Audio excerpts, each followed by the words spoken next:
Hey Dad, hey Dad, hey Dad, hey Dad, hey What's Dad, up, kiddo? hey Dad, I have a question.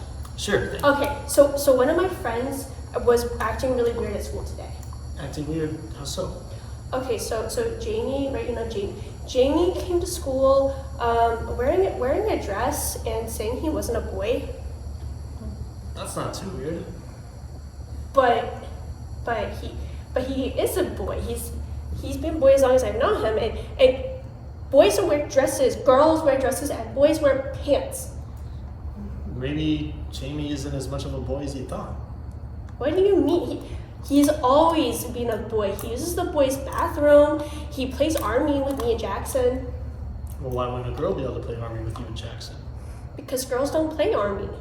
Why not? Because they don't. It's a boys' game.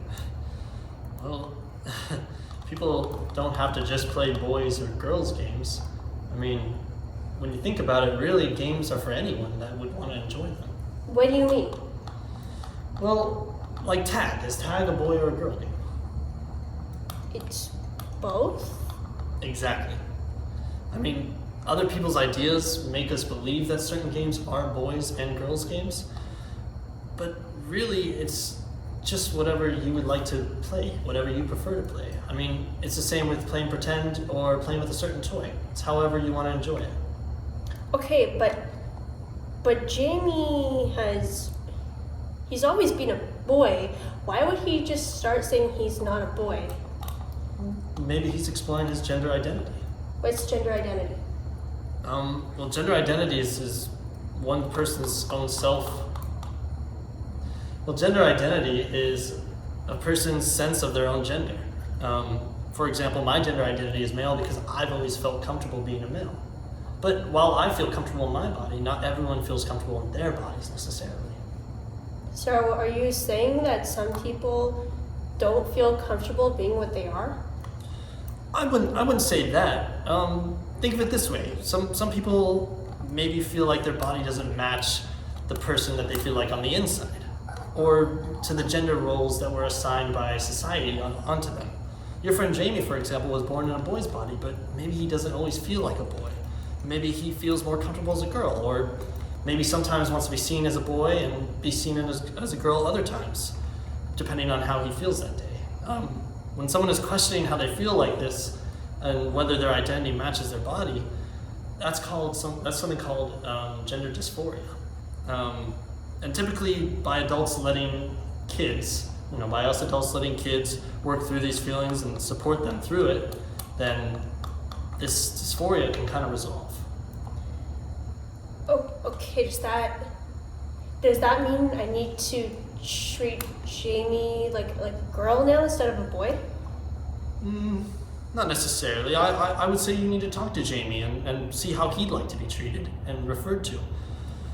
Maybe he wants to be referred to as she, he, or they, but really, he's still Jamie. He's still your friend, and I don't think you need to treat him any more differently than you would have before, but see how he would feel about it.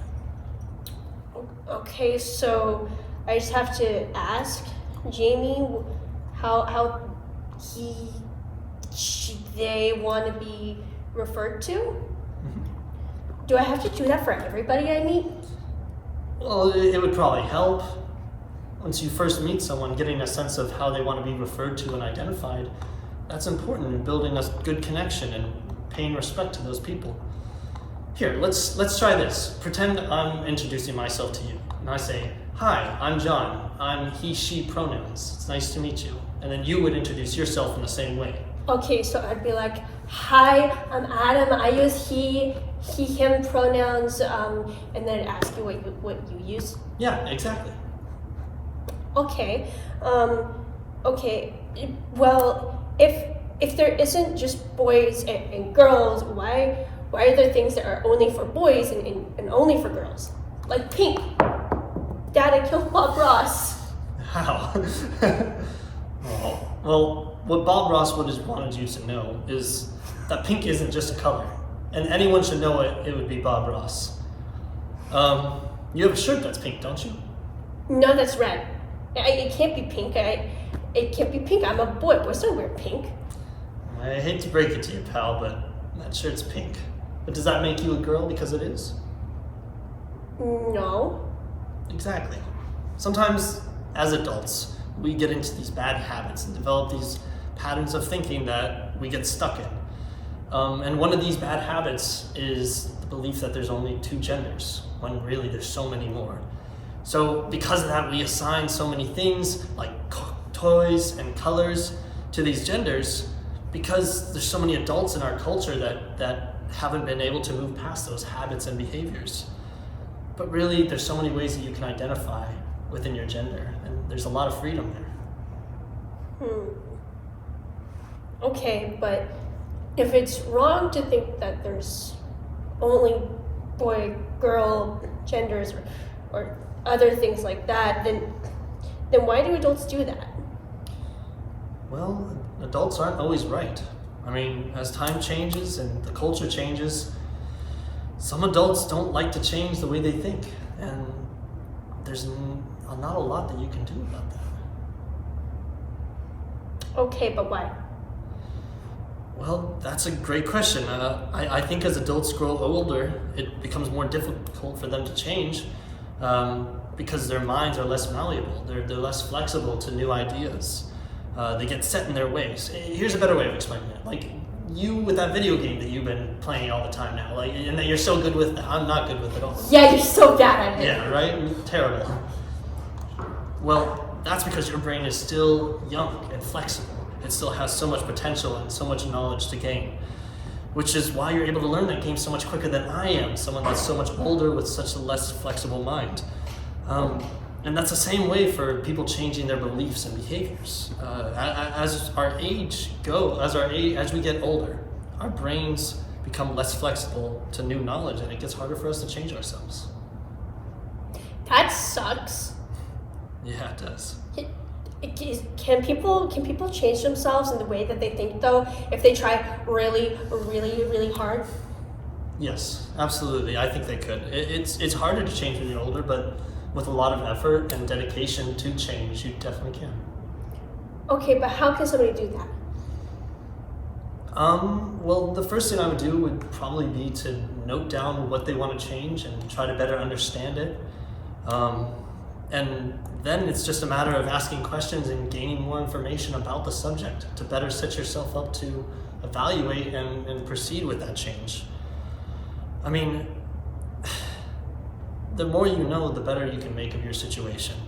And from there, when you see yourself acting negatively or inappropriately in a certain situation, then you start to pick up on that and you can correct your behavior from there, knowing what you know now about that new subject.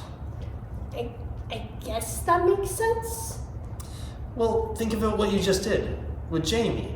I mean, the way that you thought about Jamie, now you did the right thing coming to me and talking to me and asking questions about how to approach this situation, and now you can go into school tomorrow and ask Jamie how he would like to be referred to and ask him questions about his personal gender identity.